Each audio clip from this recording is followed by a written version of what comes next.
Hi, my name is Christian Endekwe, and my Do Something and Report It project is on the HERC facility and how they convert waste to energy. So, like I said, I'm Christian Endekwe. I'm going to be displaying my face for a few minutes. I'm going to start off talking about hitting you guys with a few facts about the waste in the U.S. So, just briefly talk about a few things about the country that we live in. Then I'm going to transition to the actual HERC facility, in which I'll first be talking about how HERC was made, then what goes on. When I talk about what goes on inside HERC, I will be displaying images. Those images will be of shots that I had taken. Unfortunately, I did shoot a video, but unfortunately, I was unable to upload the video to my computer. So out of those videos, I just took still life images and imported them to my computer. So there are actual shots of the facility from the video that I had taken, just their actual pictures instead of videos. And then after that, I'll just be displaying my face again, just to wrap things up, talking about the significance and benefits from having a facility such as HERC. After that, I'll be playing some music and giving you guys a slideshow of the shots that I had taken. They'll basically be the same thing that I displayed throughout the presentation, just probably different angles. And that's about it. Alright, so I turn on the light. I don't know if that'll help or not, or if it's better for you guys. But as for America, each year Americans create nearly 210 million tons of solid waste. About 3.5 pounds of solid waste are thrown away every day for each person in the U.S. Now, as for the U.S., we have over 3,000 active landfills, and it's estimated that we have about 50,000 inactive landfills.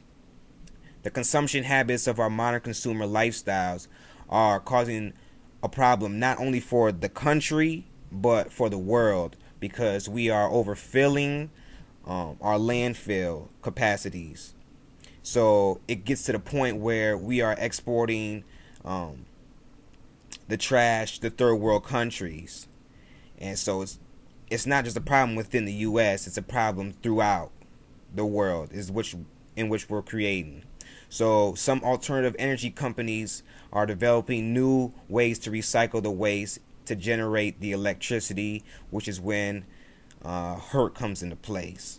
Now, there are only 87 trash burning power plants in the United States, and almost all were built at least 15 years ago.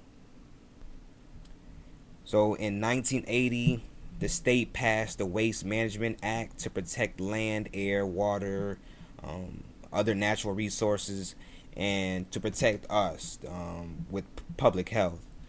In the mid-1980s, a 12.3 acre site, which was owned by Greyhound Lines, was then demolished for the creation of HERC. HERC began constructing in 1986, and then the plant began to operate in the fall of 1989.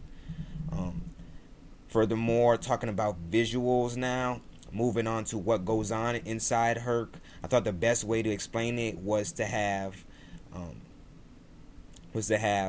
a chart which basically showed you a step-by-step guide of what goes on. Now, the numbers do not go in complete order because there are some situations in which one step will occur while another one's going on.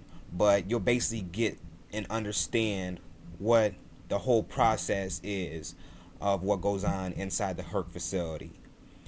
So this right here is basically the visual aid that will be displayed, just so you get an idea of the actual chart and the step process. Alright, so starting with number one.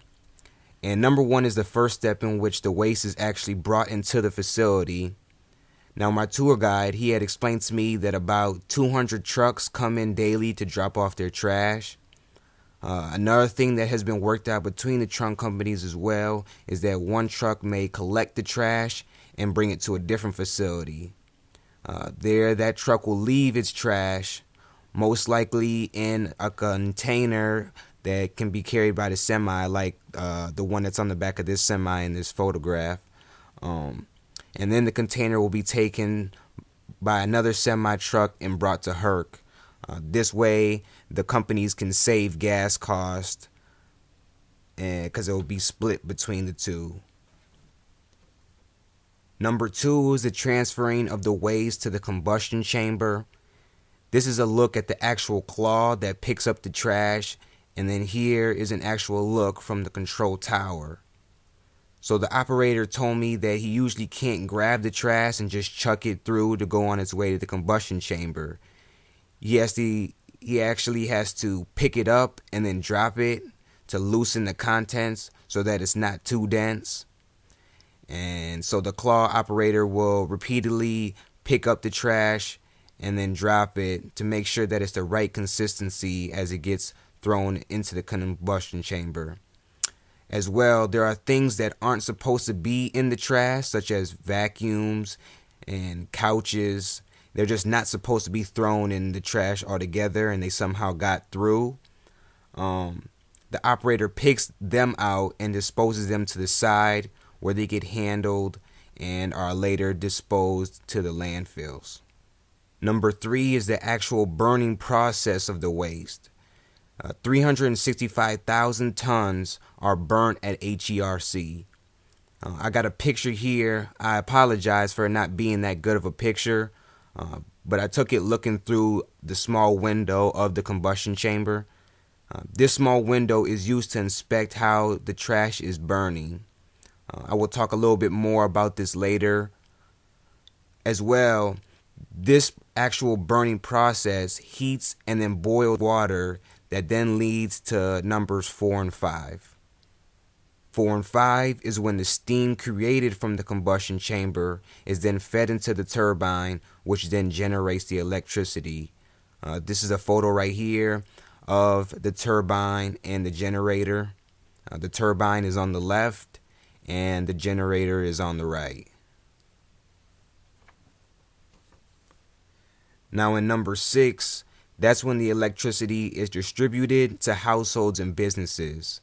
HERC itself ends up transferring electricity to about 25,000 homes each year, as well as businesses downtown, as it works with Excel, because HERC sells its electricity that it creates to Excel. Now I grouped 7, 9, and 10 myself because they all fit in the category of filtration. Whereas 9 and 10 is the filtration of the gas, and that is done by state-of-the-art pollution control technology. 7 is the actual burnt contents. Now, not everything can be burnt, such as lead, so that is why this separation is necessary. The burnt contents are put onto a conveyor, like this one shown, that will separate the metals from the ash.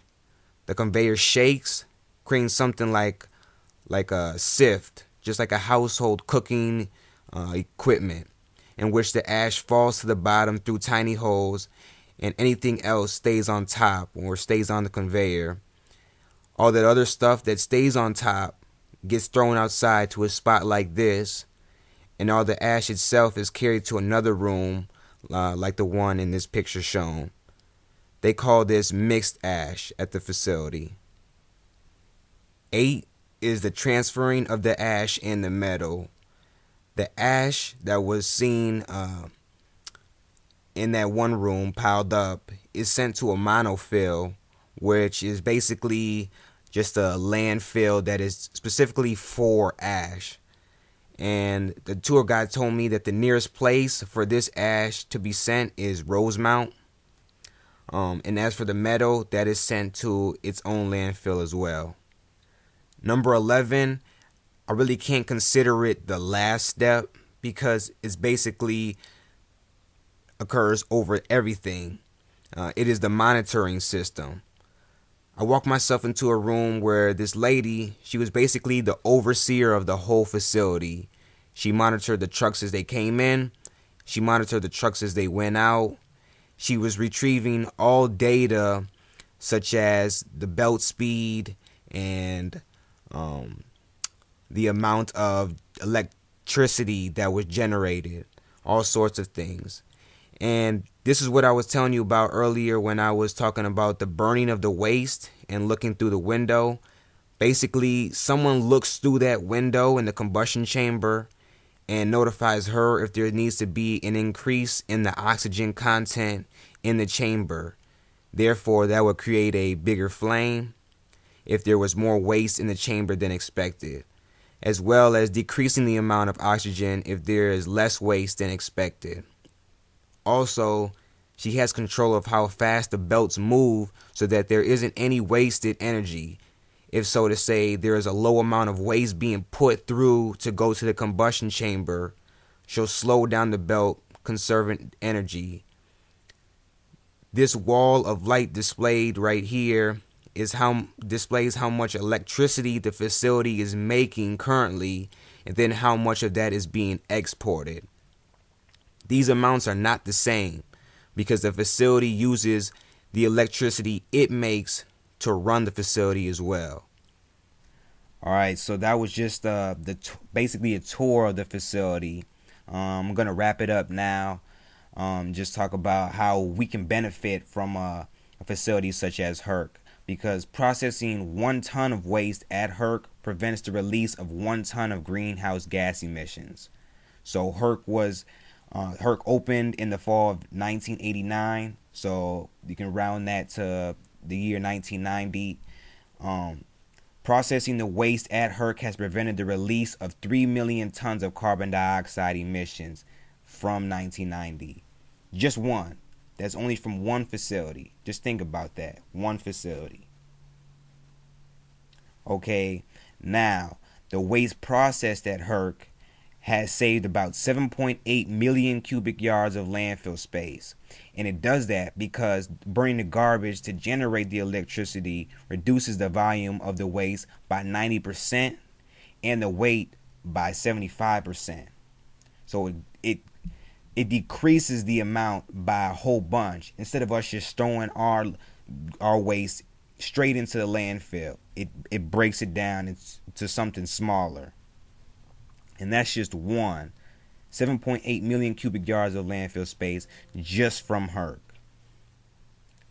Now, if there's anything that I took out of this, it was the fact that all this was done by one company.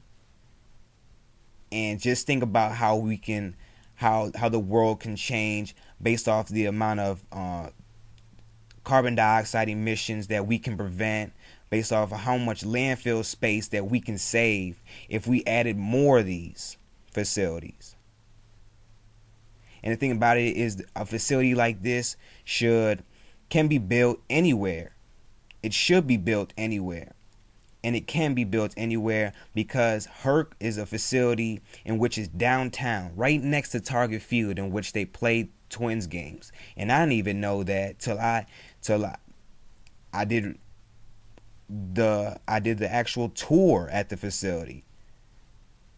So it can be built anywhere. It saves our planet. Why not just make more of these? It's something that I want to push forward and I want people to think about. Is we can do a lot here. Converting our waste, something that we don't want to deal with. Just think, you don't even want to think about waste. Converting our waste into an energy source in which it can power homes and buildings. HERC does that. Why don't we try to push forward to having a majority of the U.S. do that? Well, my name's Christian Endekwe again.